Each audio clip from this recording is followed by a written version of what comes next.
Dogana e Kosovës vazhdon angazhimin e saj për të parandaluar kontrabandën, për të mbrojtur ekonominë e vendit dhe për të siguruar që mallrat që hyjnë në Kosovë nga Shqipëria të jenë të kontrolluara dhe të deklaruar sipas ligjit. Në pikë kalimin kufitar në Vërmicë, nga zyrtarët doganor është ndalur për kontroll të detajuar një udhëtar, ku në automjetin e tij janë zbuluar malla të padeklaruar në kundërshtim me dispozitat ligjore në fuqi. Udhëtari në momentin e hyrjes kishte deklaruar se nuk kishte asgjë për të deklaruar, ndërsa gjatë kontrollit, pas ulses së shoferit janë gjetur pajisje pune,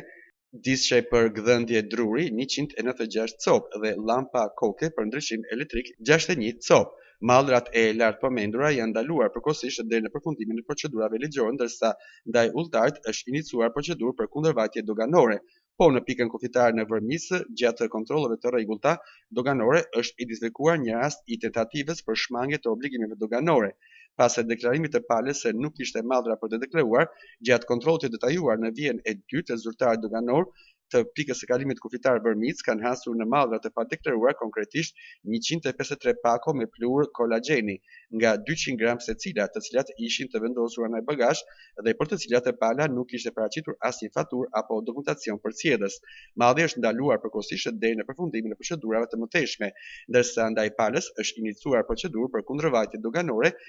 në bazë të nenit 244 të kodit doganor dhe akcizës së Kosovës.